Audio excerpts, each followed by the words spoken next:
ఒకానొకప్పుడు దక్ష ప్రజాపతికి 16 మంది కుమార్తెలు.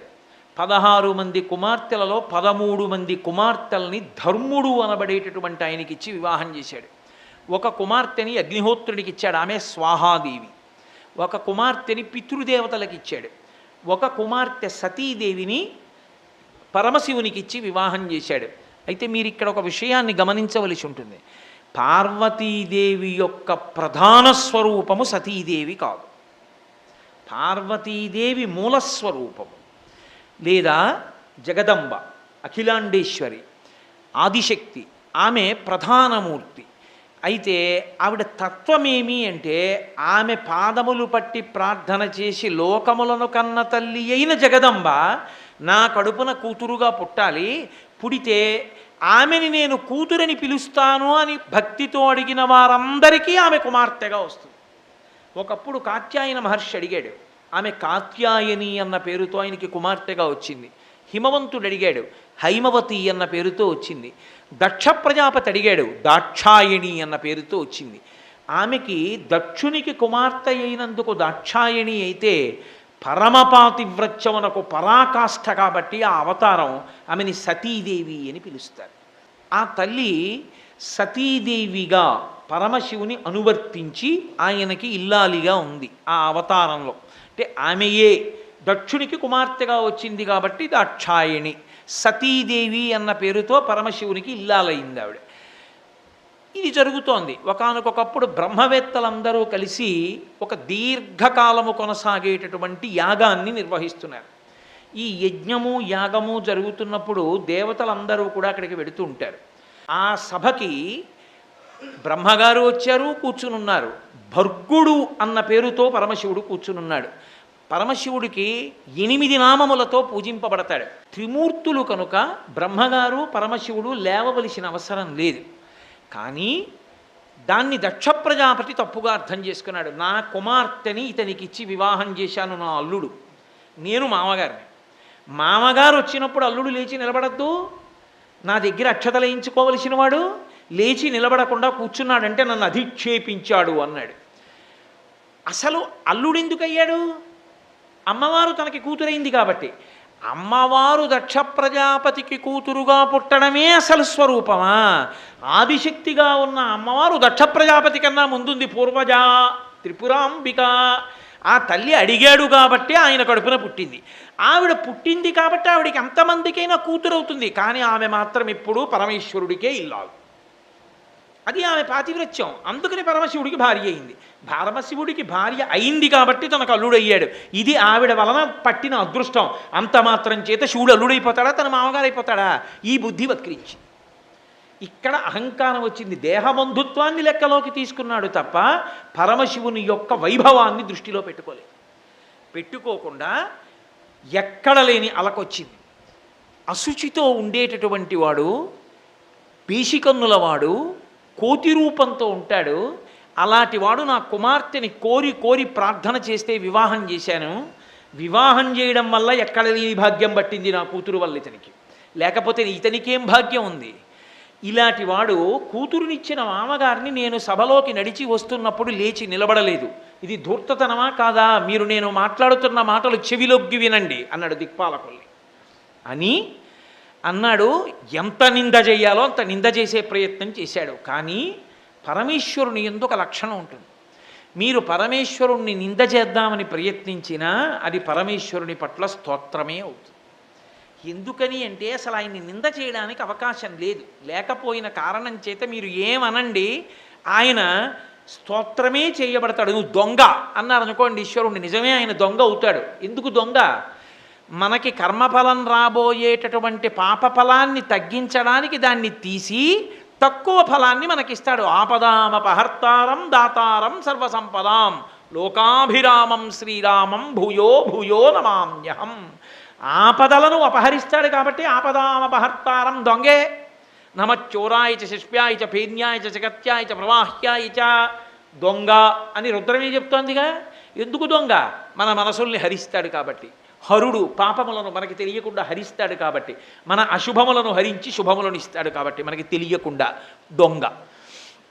నేను మీకు ఒక ఉదాహరణ చూపించాను. భగవంతుణ్ణి మీరు నింద చేద్దామని ప్రయత్నించినా ఆయన యందు అది స్తోత్రముగానే పరిణమిస్తుంది. కాబట్టి ఇప్పుడు ఆయన అన్నాడు, దక్ష ప్రజాపతి శివుడి వంక చూసి, అంటే ఎన్ని మాటలతో నింద చెయ్యాలనుకున్నాడో అన్నీ ప్రయోగించాడు. అనయము లుప్త క్రియాకలాపుండు, ఏమీ చేయడు, కూర్చుంటాడు అలా. లుప్త క్రియాకలాపుండు, ఆరగించి కూర్చున్నాడు అల్లవాడే అన్నట్టు చక్కగా కూర్చుని ఉంటాడు. అనయము లుప్త క్రియాకలాపుండు, మానహీనుండు, బట్ట కట్టుకోడు, మానహీనుండు, మర్యాద లేనివాడు, మర్యాద తెలియదు. మత్త ప్రలాపుండు, ఏమిటో వదరుతుంటాడు, ఏమిటో మాట్లాడుతుంటాడు, మత్త ప్రలాపుండు. భూత ప్రేత పరివృతుండు, భూత ప్రేతములన్నీ ఆయన చుట్టూ ఉంటాయి. దిగంబరుండు, వస్త్రం లేకుండా తిరుగుతూ ఉంటాడు దిశములతో, కాబట్టి దిగంబరుండు. పైగా తామస ప్రమద భూత నాథుండు, తామసికమైనటువంటి ప్రమదగణములన్నీ ఆయన చుట్టూ తిరుగుతూ ఉంటాయి భూతగణములు. తామస ప్రమద భూత నాథుండు. అస్థి భూషణుండు, భూతిలిప్తుండు, ఒంటికి శమభస్మ రాసుకుని ఉంటాడు. దానికి తోడు అస్థిభూషణుండు, పుర్రెలమాల ఎముకలమాల మెళ్ళో వేసుకుంటాడు. ఇవన్నీ చాలవన్నట్లు ఉగ్ర పరేత భూ నికేతనుండు, శ్మశానంలో తిరుగాడుతుంటాడు. ఉగ్ర పరేత భూ నికేతనుండు, నష్ట శౌచుండు. ఇంకా అటువంటి వాడికి శౌచం ఎక్కడుంది? కాబట్టి శౌచం లేదు. అన్నిటినీ మించి వితత స్రస్త కేశుండు, జుత్తు ఎప్పుడు దువ్వుకోడిలా విప్పేసుకుని ఉంటాడు, లేదా ఓ జటాజూటం ఇలా ముడేసుకుని ఉంటాడు. వితత స్రస్త కేశుండు. దుష్ట హృదయుండు, మంచి హృదయం కాదు దుష్ట హృదయం, దుష్ట హృదయుండు. ఉన్మత్తనాథుండు, ఉన్మత్తులు అంటే పిచ్చివాళ్ళు, పిచ్చివాళ్ళకందరికీ నాయకుడు, పెద్ద పిచ్చాడు. ఇలాంటి వాడికి శివుడేమిటి? శివుడు అంటే మంగళప్రదుడు, శివుడు అంటే శుభాలిచ్చేవాడు. అసలు ఇతని దగ్గర ఏముంది శుభమైన గుణం? ఒక్కట్లేదు. ఒక్క మంచి గుణం లేని ఇతనికి శివుడును ప్రమాదం ఎట్లు కలిగే? ఎవరయ్యా ఇతన్ని శివుడు అన్నవాడు? ఇతను శివుడే కాదు అంటే అని పరమశివుడు అలాగే నవ్వుతూ కూర్చున్నాడు. కానీ ఇది మీకు వినడానికి శ్రీశైల క్షేత్రంలో సోమవారం ప్రదోషవేళ ఇదేం ఉపన్యాసం రాయినా, ఈ పద్యం ఎక్కడ దొరికింది, ఈ ఉపన్యాసం ఏమిటి అని మీకు అనిపిస్తోందని నాకు తెలుసు. మీరు కంగారు పడకూడదనే నేను మీతో ముందు ఒక మాట అన్నాను. పరమేశ్వరుణ్ణి నింద చేసే ప్రయత్నం చేసినా స్తోత్రమే అవుతుంది అని. అనయము లుప్త క్రియాకలాపుండు, ఆయన ఏ పని చెయ్యడు. అన్ని పనులు చెయ్యవలసిన అవసరం ఎవరికి ఉంది? కర్మ చెయ్యకుండా ఉండలేని లక్షణం ఉన్న వాళ్ళ మనం ఎందుకు అయ్యామంటే గత జన్మలలో చేసుకున్న పాపపుణ్యములను సుఖదుఖములుగా అనుభవించాలి కాబట్టి ఏదో కర్మ చేస్తూ ఉంటాం. పాపపుణ్యములు లేనివాడు, లోకములను సృజించినవాడు, నిలబెట్టేవాడు, లయం చేసేవాడు, అటువంటి మహానుభావుడికి కర్మ చెయ్యవలసిన అవసరమే ఉంది. ఆయన ఏ కర్మ చేయడు, తనలో తాను రమిస్తూ ఆనందంతో ఆత్మారాముడై కూర్చుని ఉంటాడు. అటువంటి శివుడు కర్మ ఎందుకు చేస్తాడు? కాబట్టి నింద చేసిన స్తోత్రమైంది. అనయములుప్త క్రియాకలాపుండు, మానహీనుండు. మానహీనుండు అంటే సిగ్గులేనివాడు. సిగ్గు ఎవరికి ఉంటుంది? ఎవరినో చూస్తే సిగ్గుపడడం అన్నది. శివుడు తానొక్కడిగా ఈ లోకమంతట్లోనూ తాను తప్ప వేరొక పదార్థముగా నిలబడిన వాడికి రెండవ పదార్థం లేనప్పుడు జ్ఞానమనందు అద్వైతానుభూతి ఎందున్న వాడికి సిగ్గుపడడానికి అవకాశమే ఉంది. కాబట్టి మానహీనుండు, మర్యాద లేనివాడు. మర్యాద అంటే ఒకళ్ళని చూస్తే గౌరవంగా మాట్లాడడం, ఒకళ్ళని చూస్తే కొంచెం శాసించి మాట్లాడడం, ఎక్కడ ఎలా ప్రవర్తించాలో తెలిసి ఉండడం. అసలు ఆయన ఒకరికి గౌరవం ఇవ్వడానికి ఆయన కన్నా గౌరవనీయుడు లోకంలో ఎవడున్నాడు కనుక ఎవరిని ఆయన గౌరవించాలి. కాబట్టి మర్యాద అన్నమాట శివుడికి ఎందుకు అన్వయం అవుతుంది? మర్యాద లేనివాడు, తామస ప్రమదభూతనాథుండు, ఉన్మత్త ప్రియుండు, ఉన్మత్తనాథుండు. ఇన్ని మాటలు వాడాడుగా, అన్నీ కలిపేసి ఒక మాట చెప్పేస్తాను. చతుర్ముఖ బ్రహ్మగారు ఈ సృష్టిని అంతటినీ చేశాడు. చేసినప్పుడు ఏమైందంటే ఉగ్రమైనటువంటి భూతములు, పిశాచములు ఇవన్నీ కూడా లేచాయి. ఇవన్నీ ఎక్కడుంటాయంటే శ్మశానంలో ఉంటాయి. ఇవన్నీ ఏం చేస్తాయంటే అసుర సంధ్య వేళ దాటిపోతే వాటికి ఆనుకూల్యత, అవి వెళ్ళచ్చు ఊళ్ళోకి. అందుకే విషక్రిములన్నీ సూర్యాస్తమయం తర్వాత లేవాలి అని ఈశ్వర నిర్ణయం. మనుష్యులకు వాటికి ఇబ్బంది రాకూడదు. సూర్యోదయాత్పూర్వం లేచేవాడు మనిషి, సూర్యాస్తమయం తర్వాత లేచేవి విషక్రిములు, తేళ్లు, జర్రులు, పాములు అన్నీ అప్పుడు పైకి వస్తాయి. రాత్రి నిద్ర పట్టలేదు అన్న వాడికి కూడా దుష్టమైన ఆలోచనలు ఉన్నాయని గుర్తు. లేకపోతే పగటి పూట సంతోషంగా ఉండి రాత్రిపూట నిద్రపోతాడు. నీ చెప్పట్లేదు ఈ మాట. మహాభారతంలో విదురుడు ధృతరాష్ట్రుడితో అంటాడు, రాత్రి నిద్ర పట్టలేదు అంటే నీ ఎందేవో దుర్మార్గ గుణాలు ఉన్నాయి అందుకే పట్టలేదు అన్నాడు. ఉన్నాయి నిజమే, నా తమ్ముడి బిడ్డల రాజ్యాన్ని నాది చేసుకుందాం అనుకుంటున్నాను అందుకే నిద్ర పట్టదన్నాడు. ఒప్పుకున్నాడు విదురుడి దగ్గర. కనుక పరమేశ్వరుడి విషయం దగ్గరికి వచ్చేటప్పటికీ ఆయన బ్రహ్మగారు చేసినటువంటి సృష్టి అంతట్లో ఈ భూతములు, ప్రేతములు, పిశాచములు, ఈ గణములన్నీ ఉన్నాయి. ఇవి శ్మశానమునందుంటాయి. ఇప్పుడు ఈ గణములన్నీ ఊళ్ళోకి వచ్చి పడిపోతున్నాయి. వచ్చి పడిపోయి లోకాలని పాడు చేస్తున్నాయి. పాడు చేస్తుంటే ఎక్కడా ఓ యజ్ఞం జరగదు, ఓ యాగం జరగదు, ఒక ఈశ్వరారాధన జరగదు. ఎలా? మహాత్యాగి అయిన వాడొకడు ఉండాలి. వాడు వాగర్ధ వివసంపృక్తం వాగర్ధ ప్రతిపత్తయే జగత పితరం వందే పార్వతీ పరమేశ్వరం అన్నాడు కాళిదాసు. ఒక తండ్రికి 11 మంది పిల్లలు పుట్టారనుకోండి, తండ్రి షష్ఠిపూర్తి అవుతోంది. ఒకడు ఐఏఎస్, ఒకడు ఐపీఎస్, ఒకడు ఐఎఫ్ఎస్, ఒకడు ఐఆర్ఎస్, ఓ 2 డాక్టర్లు, ఓ 2 ఎఫ్ఆర్సిఎస్లు, ఓ 2 ఏదో పెద్ద ఇన్కమ్ ట్యాక్స్ ఆఫీసర్లు, ఇంతమంది అయ్యారు. ఒకడు జేబు దొంగ కూడా అయ్యాడు. ఇప్పుడు తండ్రి 10 మందిని పిలిచి 11వ వాడు మా అబ్బాయి కాడండి అనకూడదు, వాడిని పిలవాలి. వాడు కొడుకే తండ్రికి పిలుస్తాడు. కానీ ఒరే అప్రతిష్ఠ సుమా, ఇక్కడ నువ్వేం చేయకే, నా షష్ఠి పూర్తి అయిపోయే వరకు అని చెప్పుకుంటాడు.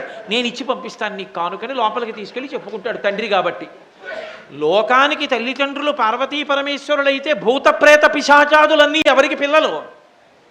మహాభక్తులు ఒక్కళ్ళేనా పిల్లలంటడానికి లేదు, అందరూ ఆయన పిల్లలే. కాబట్టి ఇప్పుడు మంచి పిల్లలు పాడవకుండా చెడ్ల పిల్లలను ఆపాలి, వాళ్ళు అల్లరి చేయకుండా. అందుకని శ్మశానంలోంచి వాళ్ళు వచ్చి ఊళ్ళల్లో పడిపోకుండా చూడాలి. పడిపోకుండా చూడాలంటే బ్రహ్మగారి శివుడి దగ్గరికి వెళ్ళారు. ఈ లోకం అంతా నీ బిడ్డలు, వాళ్ళు అల్లరి చేస్తున్నారు, ఊళ్ళోకి వచ్చి భక్తితో ఉందామన్న వాళ్ళని ఉండనివ్వట్లేదు, నువ్వేం చేస్తావు ఇప్పుడు ఉపకారం చేయడానికి అని అడిగారు. అంటే పరమశివుడు అన్నాడు, నేను వెళ్ళి శ్మశానంలో కూర్చుంటాను రాత్రిళ్ళు. ఎందుకు నువ్వు కూర్చోడం అంటే, పరమశివుడు కూడా శ్మశానానికి వెళ్ళి అక్కడ నృత్యం చేస్తాడు. అక్కడ నృత్యం చేస్తే ఈ భూతప్రేత పిశాచాలకన్నిటికీ సంతోషం. అక్కడ కూర్చుని శివతాండవం చూస్తూ కూర్చుంటే తెల్లవారే సమయానికి ఆయన ఆపుతాడు. సూర్యోదయం అయిందిరా, మనం ఊళ్ళో వెళ్ళడానికి లేదురా, రాత్రంతా నృత్యం చేస్తూ ఉండిపోయామని మళ్ళీ కూర్చుంటాయి. అప్పుడు ఎవరు ఉద్ధరింపబడ్డారు? మనం. అందువల్ల మనం పూజలు పునస్కారాలు చేసుకోగలిగాం. ఈ ప్రశ్న ఎవరు అడిగారో తెలుసా? అనుశాసనిక పర్వంలో పార్వతీదేవి అడిగింది మహాభారతంలో పరమశివుణ్ణి, ఏమయ్యా లోకాలని కన్న తండ్రివే, బంగారు కొండ చేతిలో ఉన్నవాడివే, కుబేరుడు పక్కన చేయి కట్టుకు నిలబడతాడే, నీ విభూతి చేత మహదైశ్వర్యములను సృజించగలిగిన వాడివే, ఏ కర్మకాలి శ్మశానంలో ఉంటావయ్యా, ఎందుకున్నావు అని అడిగింది. పార్వతి, నా కర్మ కాలి కాదు, నాకు చేత కాక కాదు, నాకో 100 గజాల స్థలం లేక కాదు, ఈ సమస్త భూమండలము నాది, అన్ని బ్రహ్మాండములు నావి. ఎందుకున్నానో తెలుసా? 2 కారణములకున్నాను. నా అంతవాణ్ణి నేను తెల్లగా ఉంటాను, పొడుగ్గా ఉంటాను, నాకు ఇంత పాండిత్యం వచ్చు, నాకు ఇన్ని ఉపన్యాసాలు చెప్పాను, ఇంత బాగా నటించాను, ఇంత ఐశ్వర్యం ఉంది, ఇంత పెద్ద ఉద్యోగస్తుడిని, ఇంత అధికారిని, ఇన్ని చెప్పుకున్నవాడి ఊపిరి వెళ్ళిపోయాక వాడిని తీసుకొచ్చి కొడుకు కట్టెల్లో పెట్టి అగ్నిహోత్రంలో వ్రేల్చి కపాలం పగిలిపోయాక ఇంటికి వెళ్ళిపోతాడు స్నానం చేసి. అప్పుడు ఆ జీవుడు శరీరంలోంచి పైకి లేచి నించుంటాడు. ఈ చుట్టూ ఉగ్రమైన భూతగణములను చూస్తాడు. నా వారన్నవారెవ్వరు ఉండరు. సూర్యాస్తమయానికి ముందే ప్రేత సంస్కారం అవుతుంది కాబట్టి తిరిగి తన ఇంటికి వెళ్ళలేడు. ఆ శరీరంతో ఇక పంపరు బయటికి. కాబట్టి పగలున్నంతసేపు అక్కడే ఉండాలి. అవన్నీ చూసి హడిలిపోతాడు. ఇంతమంది నా వారని బతికున్నంతకాలం సంపాదించి వాళ్ళందరికీ పెట్టినటువంటి వాడు శరీరం కాలిపోయిన తరువాత నా అన్నవాడు లేక ఒక్కడు నిలబడిపోతే, నా వారన్నవారు లేరని ఏడుస్తుంటే నేనున్నానని అభయం ఇవ్వడానికి అక్కడ నించున్నాను పార్వతి అన్నాడు. 2, నేను పండితుడిని అహంకరించిన వాడు, ఇంతవాణ్ణి అంతవాణ్ణి అన్నవాళ్ళు అహంకారాలు విడిచిపెట్టి అందరూ ఒక్కటై నిలబడిన సమానత్వం చూడడం ఎంత చిత్రంగా ఉంటుందో పార్వతి అప్పుడు అన్నాడు. అందుకున్నాను, చేతకాని వాడనై కాదు ఉదారుడనై నిలబడ్డానన్నాడు. ఆయన మెడలో పునుకల మాల వేసుకుంటాడు, పుర్రెల మాల వేసుకుంటాడు. నాకే ఓ బంగారు రుద్రాక్షమాల ఉందే, పరమశివుడికి బంగారంతో గొలుసు చేయించేవాళ్ళు లేరండి లోకంలో. ఆయన కర్మ ఎందుకు ఆయనకి మెడలో పునుకలమాల? శంకర భగవత్పాదులే చెప్పారు ఒక చోట, బ్రహ్మమస్తకావలి నిబద్ధతే నమశివాయ. ఆయన ఈ సృష్టినంతటినీ ప్రారంభం చేసేటప్పుడు చతుర్ముఖ బ్రహ్మగారిని సృజించి వేదాలను ఇచ్చాడు. ఇచ్చి నువ్వు లోకాలని సృష్టి చెయ్యి అన్నాడు. బ్రహ్మగారు సృష్టి అంతా చేసి మొట్టమొదట ఆయు ప్రమాణం చేత త్రిమూర్తులలో పడిపోయే లక్షణం ఉన్నవాడు బ్రహ్మగారు, అందుకని పడిపోతుంటాడు. శరీరం పడిపోయినప్పుడు అయ్యో పాపం నేను చెప్తే లోకాల్ని సృష్టించిన చతుర్ముఖ బ్రహ్మగారి పుర్రె కూడా ఇలా నేల మీద పడి ఉండడమే బాగుండదని ఒక తడప తెచ్చి ఆ పుర్రె గుచ్చి తన మెళ్ళలో వేసుకున్నాడు గౌరవానికి. ఇప్పుడు ఆ పుర్రెల మాల చాలా పెద్దదైపోయింది. అంటే ఇంతమంది బ్రహ్మలు వచ్చారు, ఇన్ని కల్పాలు వచ్చాయి, ఇన్ని మాటలు యుగాలు వచ్చాయి, ఇంత సృష్టి జరిగింది, ఇన్ని లయమైపోయాయి. ఆయన ఒక్కడే ఉండిపోయాడు ఇంతమంది బ్రహ్మల పుర్రెల మాలలతో. అంటే అంతటి శాశ్వతుడు. అంతేకాని చేతకాక పుర్రెల మాల వేసుకున్నవాడు కాదు. ఆయన శవభస్మ రాసుకుంటాడు. నిజమే, మీరు ఉజ్జయిన్ వెడితే తెల్లవారుజామున ఇప్పటికీ కూడా శవభస్మాభిషేకము అని జరుగుతుంది. కాపాలికులు నల్ల కంబళి కట్టుకుని మూట కట్టి తీసుకొస్తారు. అప్పుడే కాలిన శవం తాలూకా భస్మ. ఆడవారికి దాన్ని చూడవద్దంటారు, తల నుంచి గుడ్డ వేసేసుకొని కళ్ళు మూసేసుకోండి అంటారు. ఒక్క పురుషులే చూస్తారు. ఆ భస్మ మూట కట్టి శివలింగం మీద పెట్టి కొడతారు. కొడితే శవభస్మంతా అభిషేకంగా పడుతుంది. ఆ రజను అల్లుకుంటుంది కూడా అంతటా. ఆ తర్వాత అక్కడే శివలింగానికి అభిషేకం చేసేసి ఆ బూది అంతా తీసేస్తారు. ఎందుకు ఆయనకి అలా అభిషేకం అంటే, ఓరి పిచ్చివాడా, నేను నేను నేను అని నువ్వు చెప్పినటువంటి ఈ శరీరము తుదకు ఏమైపోతుందో తెలుసా? గుప్పెడు బూడిదైపోతుంది. నా తండ్రి నా తండ్రి అని కాలు తగిలితే క్షమించమని నమస్కరించిన కొడుకు తండ్రి శవాన్ని కాల్చిన తరువాత వచ్చిన బూది పిడతలో పెట్టి శ్మశానపు లాకర్లో పెట్టి ఇంటికి వస్తాడు. కాశీ పట్టుకెళ్ళి గంగలో కలపడానికి ఇంటి బయట గోడవతల పెట్టి పెట్టె సర్దుకుని వెళ్ళిపోతూ పిడత తీసి సంచిలో పెట్టుకుని కాశీ వెళ్ళి గంగలో కలుపుతాడు. నీది నీది అని నువ్వు అనుకున్న ఈ శరీరము కూడా తుదకు బూదిగా మారిపోతోంది. ఆ బూదిని కూడా పుచ్చుకునేవాణ్ణి నేను ఒక్కడినే. కాబట్టి నువ్వు జీవించి ఉండగానే నీ భావములను నా వైపు తిప్పితే, నీ పుర్రెలో నన్ను ఉంచుకుంటే, అందుకే మహాకపాలేశ్వరుడయ్యాడు, నీ కపాలమునందు నన్ను ఉంచుకుంటే నీవు శాశ్వతుడవుతావు. ఏదైనా బూది కావాలి, బూది ఏమవుతుంది? ఇంకేమవదు. బూది బూదిగానే ఉండిపోతుంది, అంతే. శాశ్వతత్వాన్ని పొందుతుంది. నువ్వు కూడా అటువంటి శాశ్వతుడవుతావు, నా యందు కలిసిపోతావని చెప్పడానికి బూది అలదుకుని ఉంటాడు. కాదు, విభూతి అంటే మహదైశ్వర్యము అని అమరకోశం. ఈ సృష్టి అంతా బూది అయిపోయిన తర్వాత పునఃసృష్టికి సంబంధించిన కణములతో కూడిన బూదిని తన ఒంటికి రాసుకుని ఉంచుకుంటాడు. అందులోంచే మళ్ళీ పునఃసృష్టి చేస్తాడు ఆయన. కాబట్టి అటువంటి శివతత్వం అది. కాబట్టి పైకి నిందలా కనపడుతోంది దక్ష ప్రజాపతిది. ఆయన నింద చేసినా ఆయనకు అన్వయం అవ్వదు శివుడికి. ఎందుకని? ఆయన స్వరూపం అటువంటిది, అందుకున్నది స్తోత్రమై కూర్చుంది. ఇన్ని చెప్పి కోపం వచ్చి ఇక పరమశివునికి యాగమునందు హవిర్భాగములు ఉండకుండుగాక శపించి వెళ్ళిపోయాడు. ఆయన నవ్వుతూ కూర్చున్నాడు. ఆయన ద్వంద్వములు ఉండవు, ఆయన మహాజ్ఞాని. శంకరుడంటే రాశీభూతమైన జ్ఞానం. పసిపిల్లవాడు మనవడు వచ్చి తాతగారి దగ్గర నిలబడి కాలెత్తి తంతూ ఉంటాడు తాతగారిని. ఆయన కనపడితే సాష్టాంగ నమస్కారం చేద్దామని కొన్ని వందల మంది ఎదురు చూస్తుంటారు. అటువంటి తాతగారికి మనవడై పుట్టి తాతగారి దగ్గర నిలబడి కాలెత్తి తాతగారిని తంతూ ఉంటాడు. తాతగారు కూడా చూసి తన్నకరా అని కాలు పట్టుకుంటాడు. పట్టుకుని కూర్చోబెట్టుకుని వాడు ఇంకా కాలు ఊపి తంతుంటే రెండు కాళ్ళు ఇలా పట్టు కూర్చుంటాడు. అంటే ఇప్పుడు తాతగారిని మనవడ అవమానించాడని మీరు అనుకుంటున్నారా? మనవని తెలివి తక్కువతనం, పరిణితి లేనితనం. కాబట్టి తాత దగ్గరికి వచ్చి మనవడు కాలుతో తన్నినా తాత నవ్వుతాడంతే. బా తప్పు తన్నకరా, అల్లరి చేయకో కూర్చోబెట్టుకుని ఆ రెండు కాళ్ళు ఇలా పట్టుకుంటాడు. మనవడి కాళ్ళు పట్టుకున్నాడని తాత గౌరవం తగ్గిపోయిందా? మనవడి అమాయకత్వం, తెలియనితనం, పరిణతి రాహిత్యం. కాబట్టి మన్నించాడు. దక్ష ప్రజాపతి మనవడి లాంటి వాడు శివుడికి, పరిణతి లేని. దానికి పరమశివుడు కుంగిపోతాడా, బెంగెట్టుకుపోతాడా? నవ్వుతూ కూర్చున్నాడు.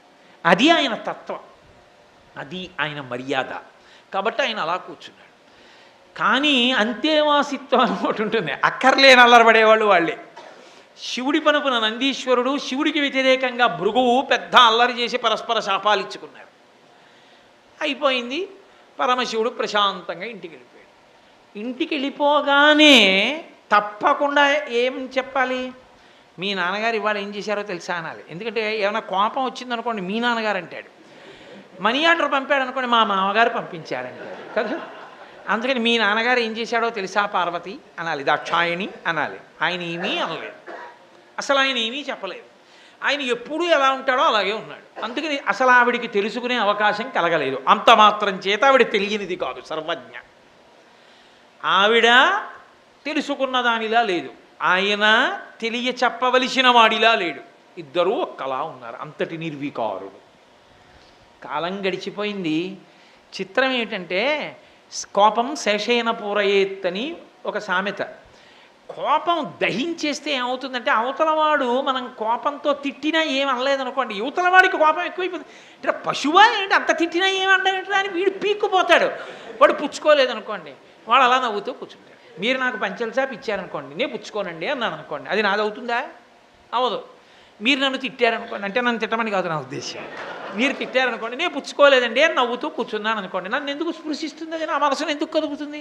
నేను పుచ్చుకుంటే నా మనసుని తగిలి కదుపుతుంది. కాబట్టి పుచ్చుకోలేదు శివుడు, పుచ్చుకోలేదని కోపం పెరిగిపోయింది దక్షుడికి. అందుకని శివుణ్ణి రెచ్చగొట్టాలి. రెచ్చగొట్టడం కోసమని నిరీశ్వరమైన వాజపేయము సంకల్పం చేశాడు. అందులో శివుణ్ణి పిలవను, శివుడికి హవిస్సు లేదన్నాడు. దేవతలందరినీ పిలిచాడు, ఋషులందరినీ పిలిచాడు.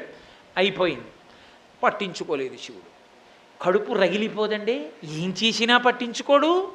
అందుకని ఇప్పుడు బృహస్పతి సవనము అని ఇంకోటి మొదలుపెట్టాడు. పెట్టి మళ్ళీ ఋషులందరినీ పిలిచాడు. ఓ రోజున పార్వతీదేవి ఆ అంతఃపురం గవాక్షం మీదకి వెళ్ళింది పైకి. ఓ విమానాల్లో వెళ్ళిపోతున్నారు. వాళ్ళకి ఆ రోజుల్లో వాళ్ళకి తగిన విమానాలు వాళ్ళకు ఉండేవి. మనం టికెట్ కొనుక్కునెక్కుతాం, వాళ్ళ ప్రైవేట్ ఎయిర్ క్రాఫ్ట్ వాళ్ళకు ఉండేవి. వాళ్ళ యోగబలంతో వెళ్ళేవారు విమానంలో. ఇప్పుడు వాళ్ళ విమానాల్లో వెళ్ళిపోతున్నారు. వెళ్ళిపోతుంటే ఆవిడ ఏమీ తెలియని దానిలా, నిజంగా తెలియనిదని మనం అనుకోకూడదు, తెలియని దానిలా రాముడు నరుడిగా ఉన్నట్లు ఆమె వింది. ఎందుకు ఎడుతున్నారు వీళ్ళందరూ, ఎక్కడికి ఎడుతున్నారు? అన్ని విమానాలు ఒక దిక్కుకే వెళ్ళిపోతున్నాయి అని ఆవిడికి అర్థమైంది. వాళ్ళ కిలకలారావములు, నవ్వులు, వాళ్ళ మాటల్ని బట్టి దక్ష ప్రజాపతి చేసేటటువంటి సమనాన్ని చూడడానికి పెడుతున్నారు వీళ్ళందరూ. పైగా మంచి తాంబూలం ఇస్తాడు, పుచ్చుకోవడానికి వెళ్తున్నారు. కాబట్టి ఆవిడ గబగబగబగబా మేడ దిగొచ్చి పరమశివుడి దగ్గరికి వెళ్ళి అంది, కావున ఆయజ్ఞమునకు ఈ విబుధ గణంబులర్దియే గెదరదిగో దేవా మనమిపుడతటికి పోవలెనను కాంక్ష నాకు పుట్టెడు అభవా అంది. పరమశివ చూశారా, ఈ గణములన్నీ కూడా ఋషిగణములు, దేవతాగణములన్నీ దక్ష ప్రజాపతి చేసేటటువంటి యాగానికి వెడుతున్నారు. ఎంత నేను జగదంబననుకున్నా నేను ఒక ఆడపిల్లగా పుట్టాను కదూ. ఆడపిల్లకి పుట్టింటి మీద మమకారం ఎలా పోతుంది? ఓసారి తండ్రి దగ్గరికి వెళ్ళాలనిపించదు. అందులో తండ్రి అంత గొప్ప యజ్ఞం చేస్తుంటే చూడకుండా నేను ఎలా ఉండగలను? అందుకని నాకు అక్కడికి వెళ్ళాలని ఉంది.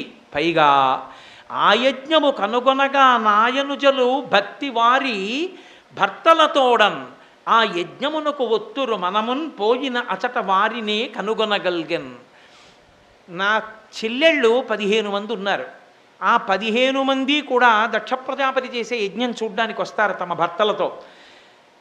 మిమ్మల్ని విడిచిపెట్టి వెళ్ళడానికా? కుదరదు. ఎందుకని? ఆవిడ ఎక్కడికైనా వెళ్ళిందనుకోండి, ఆయన వంట చేసుకోడు, కూర్చుంటాడు. హాయిగా తనలో తాను రమిస్తూ కూర్చుంటాడు. ఒకవేళ ఆవిడ వంట చేయడం ఆలస్యమైందనుకోండి, ఏం పార్వతి ఇవాళ ఇంకా వంట అవ్వలేదా అండవు. పక్కింటికి వెళ్ళి భవతి భిక్షాందేహి అని పక్క చెల్లెలింట్లో తినేశానంటాడు. కాబట్టి ఆవిడ వేళ పట్టును చూసుకోవాలన్నీ పరమశివుణ్ణి. అందుకే పార్వతిగా అనువర్తించడం అంత కష్టం పరమశివుణ్ణి. లక్ష్మిగా నారాయణమూర్తిని అనువర్తించడం చాలా తేలిక. సరస్వతిగా బ్రహ్మగారిని అనువర్తించడం చాలా తేలిక. పార్వతిగా శంకరుణ్ణి అనువర్తించడం అంటే పుటం ఆరిపోతుంది, అంత కష్టం. అంతటి మహాజ్ఞాని, అటువంటి యోగీస్వరూపుడైన. కాబట్టి నేను ఎలాగో ఎక్కడికో వెళ్ళడానికి లేదు. కనీసం ఆ యజ్ఞానికి వెడితే మా చెల్లెళ్ళని, మరుదుల్ని అందరినీ చూడొచ్చుగా, ఒక్కసారి వెళ్ళొద్దామండి అంటే పరమశివుడు చూశాడు. చూసి ఆయన అన్నాడు, పార్వతి వెళ్ళకూడదని కాదు, వెళ్ళవచ్చు, తప్పేం లేదు. కానీ కొంతమంది యందు పరమేశ్వరుడిచ్చినటువంటి విభూతి ప్రసరణము లోకోపకారమునకు పనికొస్తుంది. కొంతమంది యందు పరమేశ్వరుడిచ్చిన విభూతి ప్రసరణము అహంకారమునకు, ఆత్మ వినాశనమునకు పనికొస్తుంది. నీ తండ్రి అటువంటి వాడు. బ్రహ్మగారు ప్రజాపతుల మండలికి ఆధ్యక్షమిచ్చిన కారణం చేత అహంకారంతో ఉన్నాడు. అటువంటి బంధువుల ఇంటికి మనం వెడితే వాళ్ళు అవమానిస్తారు, వాళ్ళు ఏమి చెయ్యక్కర్లేదు, వాళ్ళు ఏం మాట్లాడక్కర్లేదు. కుటిల బుద్ధులైన కుజనుల ఇండ్లకు ఆర్యులేగవారనాదరమున బొమలు ముడులు వేయిచి భూరిరోషాక్షులై చుతురదియుగాక సుధతి వినుము. ఓ పార్వతి విను, మన బంధువులు కదా అని మనం వాళ్ళ ఇంటికి వెళ్ళినప్పుడు వాళ్ళు ఇలా తలుపు తీసి కుటిల బుద్ధులైన కుజనుల ఇండ్లకు ఆర్యులేగా వారనాదరమున అనాదరంతో బొమలు ముడులు వేయించి తలుపులు తీసి వచ్చారా అనరు. ఇలా చూసి బొమలు ముడులు వేయించి భూరిరోషాక్షులై ఇలా కోపంగా చూసి రండి అనకుండా వెళ్ళిపోతారు లోపలికి. వెళ్ళిపోయి వాళ్ళ పని వాళ్ళు చేసుకుంటారు. మనం వెళ్ళి ఆ గదిలో కూర్చోవాలి, మనమే పలకరించడానికి వెళ్ళాలి. వెళ్ళి మనం వాళ్ళని పలకరించి స్నానం చేయాలి. పలహారం చేస్తావా అని అడిగేవాళ్ళు ఎవరుండరు. మీకు అమర్యాద ఎక్కడుంటుంది? ఆయనకి పెట్టాలి పలహారం మీ పుట్టింటికి వెళ్ళాక. ఎంత ఇబ్బందిగా ఉంటుంది అప్పుడు. కాబట్టి నువ్వు ఇబ్బంది పడిపోతావు పార్వతి. కుటిల బుద్ధులైన కుజనుల ఇండ్లకు ఆర్యులేగవారనాదరమున భూరిరోషాక్షులై బొమలు మొడులు వేయిచి భూరిరోషాక్షులై అసలు మాట కూడా మాట్లాడరు. కాబట్టి వద్దు, నా మాట విను. దక్ష ప్రజాపతి అహంకారంతో విన్నాడు. పైగా వినుముత్కృష్టుండకు దక్షుని తనూభవలలో ప్రియసుతవైనను నా సంబంధముచే పూజ బడయ జాలవు తరుణి. దక్షుడికి నువ్వంటే ఇష్టం, దక్షుడి యొక్క కుమార్తెలందరిలో దక్షుడికి నువ్వంటే చాలా ప్రీతి. కానీ ఇవాళ నువ్వు నా భార్యవి, అందుకు ఆయన ఇష్టపడడం. నిన్ను చూస్తే నేను గుర్తొస్తాను, నేను గుర్తొచ్చాను కాబట్టి నిన్ను ఆదరించాడు తండ్రిగా. అప్పుడు నువ్వు చాలా బాధపడిపోతావు పార్వతి. అందుకని వద్దంటున్నాను, కాబట్టి వెళ్ళకూడదు, కాబట్టి వద్దు అంటే పార్వతీదేవి అంది, మా నాన్నగారు వచ్చి పిలవలేదు, పిలవలేదు కాబట్టి మా నాన్నగారికి మనసులో ఏదో కోపం ఉంది మన మీద, అందుకని మనం వెడితే అవమానిస్తారని కదా మీరు అంటున్నారు. కానీ లోకంలో ఇంకో ధర్మం కూడా ఉందిగా. అనయము పిలువక యుండం చన అనుచితం అందువేని జనక గురు సుహృద్ జననాయక గేహములకు చనుచుందురు పిలువకున్న సజ్జనులధిపా. లోకంలో పిలవకపోయినా వెళ్ళవలసిన ఇళ్ళు 4 ఉన్నాయి శుభకార్యాలకి. అవి జనక, తండ్రి గారు పిలవలేదు అని పట్టించుకుని ఉండకూడదు. తండ్రి పిలిచినా పిలవకపోయినా శుభకార్యం చేస్తున్నప్పుడు బిడ్డలు వెళ్ళాలి. జనకుని తర్వాత అంత గొప్పవాడు అథవా జనకుని కన్నా గొప్పవాడు గురువు. గురువు గారి ఇంట్లో శుభకార్యం జరుగుతుంటే మమ్మల్ని పిలవలేదంటే రాకూడదు, వెళ్ళాలి. కాబట్టి జనక గురు సుహృత్. సుహృత్ అంటే మంచి మిత్రుడు, చాలా మంచి మిత్రుడు. ఆయన్ని చూస్తే ఈయన ఎంతో సంతోషిస్తాడు. అటువంటి సుహృత్ మంచి మిత్రుడు పిలవలేదని వెళ్లకుండా ఉండకూడదు, ఆ మిత్రుడి ఇంటికి వెళ్ళాలి. జననాయక, రాజ్యాన్ని పరిపాలించే రాజు ఉత్సవం చేస్తుంటే మమ్మల్ని పిలవలేదని ప్రజలు ఆగకూడదు, వెళ్ళాలి. కాబట్టి జనక గురు సుహృత్ జననాయక గేహములకు చనుచుందురు పిలువకున్న సజ్జనులధిపా. మంచివాళ్ళైతే పెడతారు. కాబట్టి మా నాన్నగారు పిలవలేదు నేను వెళ్ళొద్దంటాం ఏమిటి, వెళ్ళాలిగా అందావిడ. అంటే పరమశివుడు అన్నాడు, ఇంతకాలం ఎందుకు అని నీతో చెప్పలేదు. నేను ఏదో ఊహాజనితంగా పిలవలేదు కాబట్టి మీ నాన్నగారు మనం వెళ్ళకూడదని చెప్పట్లేదు పార్వతి. మీ నాన్నగారు ఇతపూర్వం నాతో పెద్ద కయ్యమాడాడు అని పూర్వం జరిగిన కథ అంతా చెప్పాడు. నన్ను నింద చేశాడు, అందుకే నిరీశ్వర యాగం చేస్తున్నాడు. కాబట్టి వెళ్ళవద్దు అంటే ఆవిడంది కాదు, నేను వెళ్ళవలసింది. అది నా పుట్టిల్లు, నా తండ్రి. అటువంటి మహానుభావుడు అంత యజ్ఞం చేస్తుంటే నేను వెళ్ళకపోతే ఎలా, కాబట్టి తప్పకుండా వెడతాను అని లోకములను కన్న తండ్రి ఎవరికన్నా గొప్పవాడు లేడో, ఎవడు తన శరీరములో సగభాగం ఆమెకి ఇచ్చాడో ఆయన మాట కాదని ఆమె వెళ్ళింది అన్నారు వ్యాసుల వారు, పోతన గారు. ఇది మనకి చాలా ఆశ్చర్యంగా ఉంటుంది. ఏమిటండి ఇది? నిత్యాయ త్రిగుణాత్మనే పురజితే కాత్యాయని శ్రేయసే సత్యాయ అద్య కుటుంబిని అని కదా శంకర భగవత్పాదులు. అంతటి మహాపతివ్రత కదా, అంత జగములను కన్న తల్లి కదా, అంతటి జగదంబే. అటువంటి తల్లి శివుడు వద్దు వద్దు వద్దు వద్దంటున్నా వెళ్ళడం ఏమిటి అని అనుమానం వస్తుంది. లోకమునకంతటికీ తండ్రి పరమేశ్వరుడు. పరమేశ్వరుని మాట తప్పారనుకోండి పిల్లలు, ఇప్పుడు పిల్లల లోకంలో పరమశివుని యొక్క గౌరవం నిలబడేటట్టుగా ప్రవర్తించడానికి ఆమె ఏం చేస్తుందంటే శివుణ్ణి రుద్రుణ్ణి చేస్తుంది. మీరు లోకమర్యాద ఎలా ఉంటుందో ఈ మొత్తం బ్రహ్మాండ వ్యవహారం కూడా అలాగే ఉంటుంది.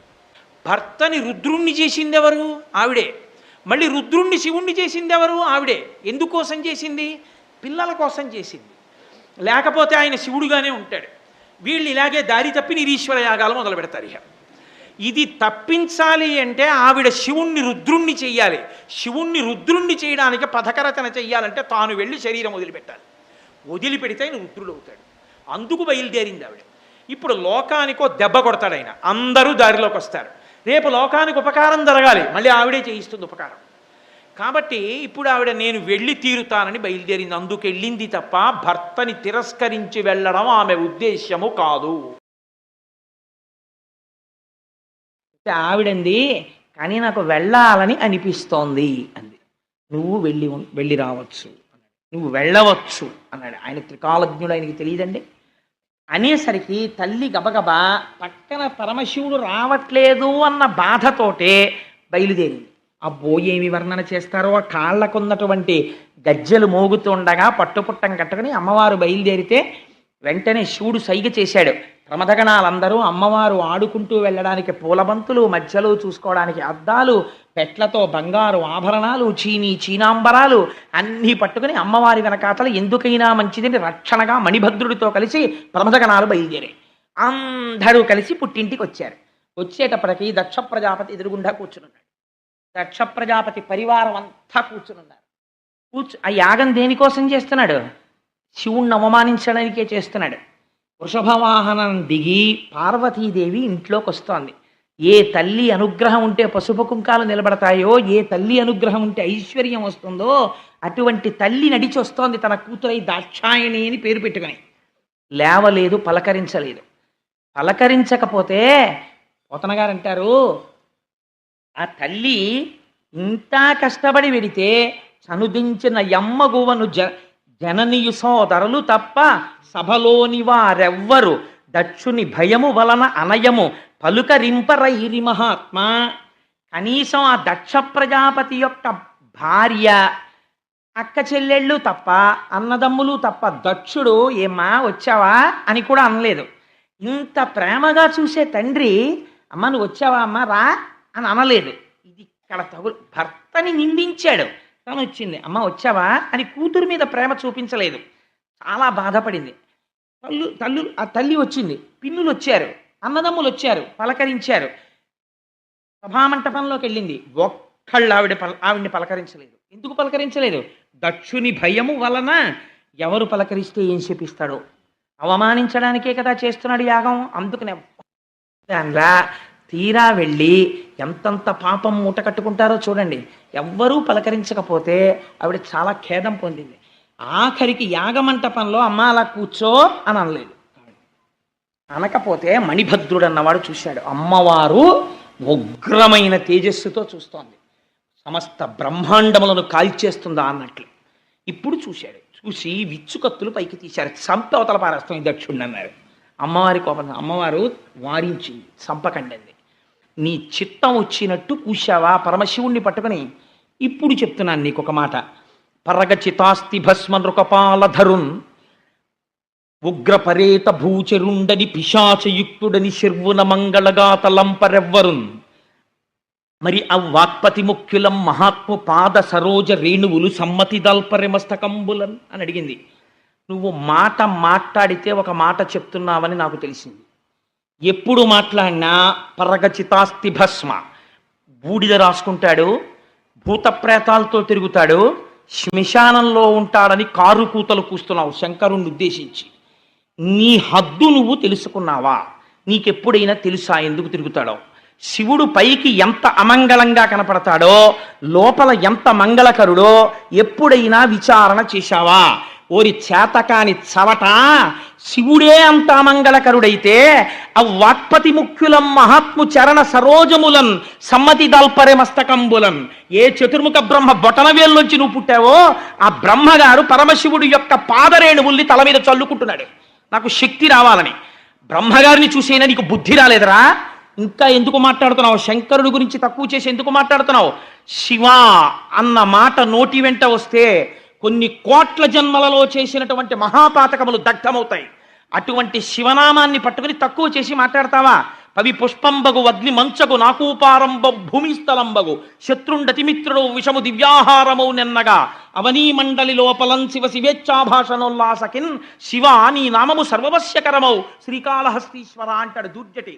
శివనామం చెప్పుకున్న వాడికి లోటు లేదు. పవి పుష్పంబగు, రాయి కూడా పువ్వు అయిపోతుంది, సముద్రము భూమి అయిపోతుంది, వజ్రము పూలదండ అయిపోతుంది.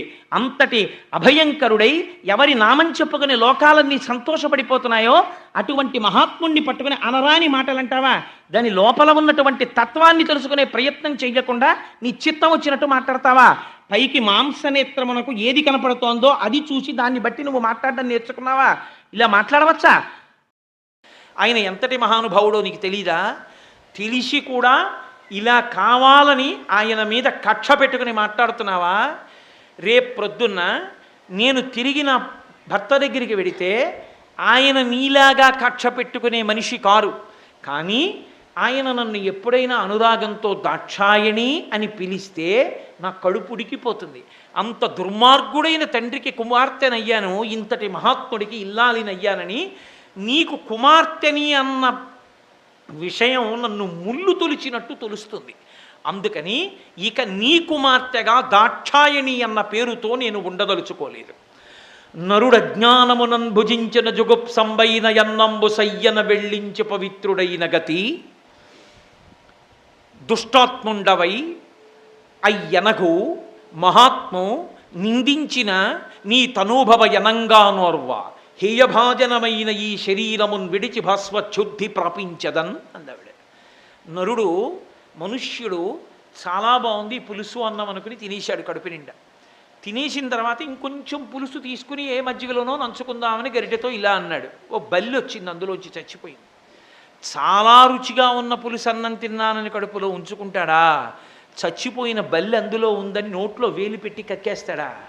నరుడు అజ్ఞానమునన్ భుజించిన జుగుప్సంబైన యన్నంబు సయ్యన వెళ్ళించి పవిత్రుడైన గతి.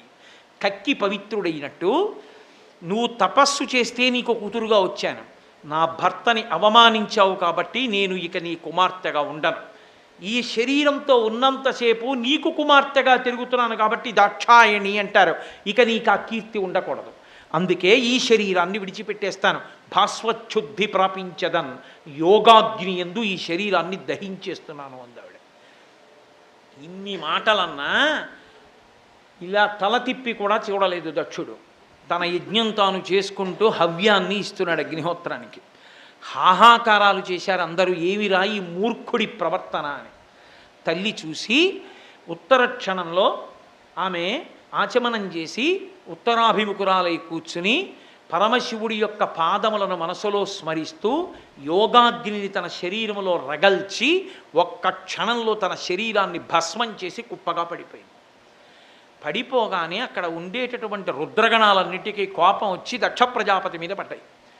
భృగువు పరమశివుడికి కలిగిన ఇబ్బంది చూసి సంతోషించిన వాడై, ఒక్కొక్కడి పైశాచికానందం అలా ఉంటుంది, ఆనందించిన వాడై ఎక్కడో రుభువులు అని ఉత్తమ లోకాల్లో ఉంటారు, వెంటనే ఆభిచార హోమం చేసి అందులోంచి కొన్ని వేల మందిని సృష్టించి రుద్రగణాల మీదకు వదిలిపెట్టాడు. రుద్రగణాలు వాళ్ళ చేతిలో ఓడిపోయి వాళ్ళు ఏడుస్తూ వెళ్ళిపోతున్నారు. నారద మహర్షి వెళ్ళి కైలాసంలో ప్రశాంతంగా కూర్చునున్నాడు పరమశివుడు. ఆయన దగ్గరికి వెళ్ళి చెప్పాడు, అయ్యా ఇంత అవమానం చేశారు నీ భార్యని, అవమానం చేస్తే ఆమె అవమానం తట్టుకోలేక ఇక నీ చేత దాక్షాయణి అని పిలిపించుకోనని ప్రతిజ్ఞ చేసి శరీరం వదిలిపెట్టేసిందన్నారు. ఇదే ఆవిడికి కావాలి, అందుకే వెళ్ళింది. వెంటనే పరమశివుడు రుద్రుడయ్యాడు. రుద్రుడై కూర్చున్నవాడు కూర్చున్నట్టు ఒక్కసారి లేచాడు. ఆద్యుండుగ్రుడు నీలకంఠుడి ఇభ దైత్యారాతి దష్టోష్టుడై ఆజ్యగ్భౌరి మృగేందరోషమున భీమ ప్రక్రియన్ నవ్వుచున్ విద్యుద్వహ్ని శిఖా సముచ్చయరుచిన్ వెల్గొందు చించజ్జటన్ సద్యక్రోధముతోడ పూంచివైచన్ క్షమాచక్ర మధ్యంబునన్. వెంటనే కూర్చున్నవాడు పైకి లేచి ప్రళయకాలంలో చేతిలో పట్టుకున్న త్రిశూలాన్ని గిరగిర తిప్పి దిగ్గజాలన్నింటినీ కూడా దానికి గుచ్చి పైకెత్తి వికటాట్టహాసం చేస్తూ పర్వతములను బ్రద్దలు చేసి సమస్తాన్ని లయం చేసి తనలోకి తీసుకున్నప్పుడు ఎంత రౌద్రాన్ని పొందుతాడో అలా లేచి నిలబడి ఒక్కసారి ఆద్యుండుగ్రుడు నీలకంఠుడి బదైత్యారాతి దష్టోష్టుడై ఆజ్యద్భూరి మృగేంద్ర రోషమున భీమ ప్రక్రియం నవ్వుచున్ ఒక పెద్ద నవ్వు సింహల్ల నోరు తెరిచి నవ్వి విద్యుద్వహ్ని శిఖాసముచ్చయ రుచిన్ వెల్గొందు చించెజ్జటన్ అగ్నిహోత్రం ఇలా పైకొస్తే దాని శిఖ ఎలా మండుతుందో అలా ప్రకాశిస్తున్నటువంటి జటాజూటము నుండి ఒక జటని పైకి పెరికి భూమండలానికి మధ్యలో వేసి కొట్టాడు. కొట్టగానే ఆయన సంకల్పాన్ని అనుసరించి అందులోంచి ఒక బ్రహ్మాండమైన మూర్తి పైకి లేచాడు. అభ్రంలిహాదభ్ర విభ్రమా బ్రభ్రమ కృన్నీల దీర్ఘ శరీరమర ప్రజ్వల జ్వలన దీప్త జ్వాలిక జ్వాల జజ్వల్యమాన కేశములు మెరయ జండ దిగ్వేదండ శుంఠాబదోర్దండ సహస్రద్యుతిహేతి సంగమొప్ప వీక్షణత్రయలోక వీక్షణద్యుతిలోక నీక్షణతతి దుర్నిరీక్షమగుచు గ్రకచ కఠిన కరాళ దంష్టలు విలుంగ ఘన కపాలాస్తి మలికలు దనర అఖిలలోక భయంకరుండగుచు వీరభద్రుడు దయించ మారట రుద్రుడగుచు. అసలు వీరభద్రజనంలో పోతన గారు ఎంత అనుభవించేశారో, ఆయన ఘంటం ఎలా కదిలిందో, ఎలా వీరభద్రుడు దయించాడని శివమహాపురాణం కూడా ఇంత గొప్పగా చెప్పలేకపోయింది. అంత గొప్ప పద్యం పడిపోయింది పోతన గారికి. అభ్రంలిహాదభ్ర విభ్రమా బ్రభ్రమ కృన్నీల దీర్ఘ శరీరమర, ఆకాశాన్ని తగిలేటంతటి పెద్ద శరీరంతో మంటలు మండుతున్నాయా అన్నట్టుగా లేచి నిలబడినటువంటి వెంట్రుకలతో, పెద్ద నాలుకతో, ఉగ్రమైన స్వరూపంతో, 1000 సింహాలను పూంచినటువంటి రథం మీద కూర్చున్నవాడై ఆవిర్భవించి పైకి లేచాడు. లేచి భయంకరమైనటువంటి ఘన కపాలాస్తి మాలికలు తనరా, పుర్రెల మాలలు ఎముకల దండలు వేసుకొని విభూతి ఒళ్ళంతా రాసుకొని పెద్ద నవ్వు నవ్వుతూ, తండ్రి ఏమి ఆజ్ఞ నన్నెందుకు సృజించారని అడిగాడు. అసలు ఆ స్వరూపాన్ని స్మరిస్తే చాలు, పాము కూడా దగ్గరికి రావడానికి వీల్లేదు అన్నారు శైవాగమంలో. అందుకే ఓం నమో భగవతే సదాశివాయ సకలతత్వ విదూరాయ సకల లోకైక కర్త్రే సకల లోకైక హర్త్రే సకల లోకైక సంహర్త్రే సకల లోకైక సాక్షిణే సకల నిగమ గుహ్యాయ సకల లోకైక వరప్రదాయ సకల దురితార్తి భంజనాయ సకల జగత భయంకరాయ శశాంక శేఖరాయ శాశ్వత నిజావాసాయ నిరావాసాయ నిరామయాయ నిరాతంకాయ నిష్కళంకాయ నిష్ప్రపంచాయ నిర్ద్వంద్వాయ నిస్సంగాయ నిర్మమాయ నిర్మలాయ నిర్గుణ విభవాయ నిత్యశుద్ధ బుద్ధ పరిపూర్ణ సచ్చిదానందద్వైత పరమ ప్రకాశాయ పరమశాంత ప్రకాశాయ తేజోరూపాయ తేజోధిపతయే జయ జయ జయ రుద్ర మహారుద్ర మహారౌద్ర వీరభద్రావతార మహాభైరవ కాలభైరవ కపాలమాలాధర ఖట్వాంగ ఖడ్గ చర్మ పరశు పాశంకుచ ఢమరుక మృగశూల చాప బాణ గదాశక్తి బిందివాల తోమల ముసల ముసుండి ముద్గర ప్రాస పరిగ పట్టిస శతగ్ని చక్రాద్యాయుధ భీషణకర సహస్ర దంస్ట్ర కరాళ వికటాట్టహాస విస్పాటిత బ్రహ్మాండ మండల నాగేంద్రహార నాగేంద్రవలయ నాగేంద్ర చర్మ ధర మృడ మృత్యుంజయ త్రయంబక త్రిపురాంతక విరూపాక్ష విశ్వేశ్వర వృషభవాహన హర అని ప్రార్థన చేసింది శివ కవచం. ఆ స్వరూపం అంత అద్భుతమైనటువంటి స్వరూపం. 1000 సింహములు పూంచినటువంటి రథం ఎక్కాడు. దక్ష ప్రజాపతి నిరీశ్వర యాగం చేశాడు. నీ తల్లి శరీరం విడిచిపెట్టింది, బ్రాహ్మణ తేజస్సు అని శంకించవద్దు, దక్షుణ్ణి సంహరించు, యజ్ఞాన్ని ధ్వంసం చెయ్యాలి. అంతే. వెంటనే ఒక్కసారి లేచి నిలబడి మహానుభావుడైనటువంటి ఆ వీరభద్రుడు ముదమార ప్రదక్షిణమాచరించి తండ్రి అయిన పరమశివుడికి ప్రదక్షిణం చేసి వీడ్కొని అనివార్య వేగమున కుంభిని తక్కతలన్ జలంజలధ్వనుల మణినూపరముల్ పదంబులన్ మ్రోయగా భీషణ ప్రభల్ తనరా కృతాంతకాంతక సితస్ఫుట శూలము పట్టి చిచ్చరన్. ఆయన వెంటనే ఆ రథం ఎక్కేటప్పుడు తండ్రికి ప్రదక్షిణం చేసి నమస్కరించి, తండ్రి మీ ఆజ్ఞ నెరవేరుస్తాను, దక్షయజ్ఞాన్ని ధ్వంసం చేసేస్తాను, ఎంతమంది దేవతలు వచ్చినా నిగ్రహిస్తానని ప్రతిజ్ఞ చేసి పెద్ద కత్తి పట్టుకుని 1000 సింహాలు పూంచిన రథం ఎక్కి బయలుదేరాడు. అనివార్య వేగమున వెళ్ళి రథం ఎక్కుతుంటేట ఆయన మణినూపురముల యొక్క ధ్వనికి బ్రహ్మాండములన్నీ అలా నిలబడిపోయాయి. వీరభద్రావతారాన్ని స్మరించినంత మాత్రం చేత ఎటువంటి ఆపదలు తొలగిపోతాయి అని శైవాగమని చెప్తోంది. అంత గొప్ప అవతారం వీరభద్రావతారం. ప్రత్యేకించి శ్రీశైల క్షేత్రానికి క్షేత్రపాలకుడు బయలు వీరభద్రుడు. అటువంటి మహోత్కృష్టమైన స్వరూపం. కాబట్టి మహానుభావుడు బయలుదేరి ఆ దక్ష యజ్ఞవాటికకి వెడుతున్నాడు ప్రమథగణాలతో. ధూళి పైకి రేగింది. చూశారు దక్షయజ్ఞంలో ఉన్న వాళ్ళందరూ.